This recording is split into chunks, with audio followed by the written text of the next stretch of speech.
ஆண்டவரோட நம்ம கிட்டு சேரும் பொழுது அவருடைய வல்லமை நமக்கு என்ன செய்யும் ஒரு காந்தம் இருக்குது. காந்தம் பக்கத்தில் ஒரு இரும்பை கொண்டு போனால் அந்த இரும்போடு அந்த காந்தத்தில் இரும்பு என்ன செய்யும், ஒட்டிடும். என்ன செய்யும், ஒட்டு அப்படியே இழுக்கும். பார்த்துருக்கீங்களா? இப்படி தூரம் வச்சுருந்தா கூட அந்த காந்தம் அப்படியே என்ன செய்யும், இழுக்கும். ஆண்டவரோடு நம்ம இருக்கும் பொழுது அவருடைய இயல்பு அவருடைய சுவாபம் நமக்கு ஒன்று தெரியும், வந்துடும். அந்த காந்தத்தை இப்படியே நம்ம ஒரு இதில் தேய்ச்சிட்டு ஒரு பின்னிலையோ ஒரு இரும்புலையோ தேய்ச்சிட்டு பழையபடி ஒரு இதில் தேய்ச்சினா அந்த இந்த பொருள் என்ன செய்யணும், காந்தம் இருக்குது. காந்தம் மெயின் காந்தம் இல்லை, அந்த காந்தனுடைய சக்தி இதுலேயே என்ன செய்யும் வரும். நம்ம ஆண்டவரோடு இருக்கும் பொழுது அவருடைய சக்தி நமக்கு என்ன செய்யும் வரும். நம்முடைய சக்தி நமக்கு என்ன செய்யும் வரணும். வந்தால் தான் நம்ம உண்மையாகவே அவருடைய பிள்ளைகள்.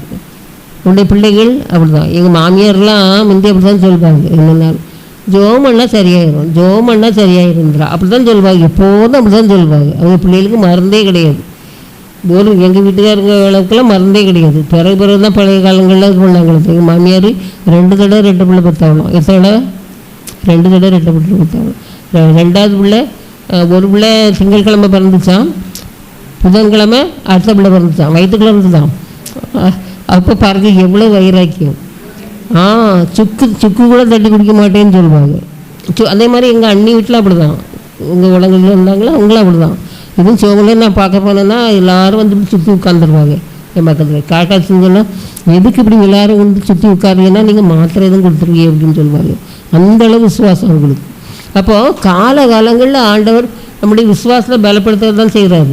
இன்றைக்கும் அப்படி தான். அந்த பிள்ளைங்க எந்த மரணம் வந்தாலும் சரி தான், இது இருந்தாலும் சரி தான், உற்சாகத்தோடு. எங்கள் அண்ணி ஒரு பையன் இன்னைக்கு இதில் இறந்துட்டான். உங்களுக்கு தெரியுமோ என்னமோ தெரியல. முதலூருக்கு போகிற வழியில் யாரும் அடித்து போட்டாங்களா என்னன்னு தெரியல, இறந்துட்டான். அங்கே அந்த பையன் இதில் கொண்டு வச்சு 3-4 நாள் அப்படியே இது கோமாவில் இருந்து இறந்துட்டான்.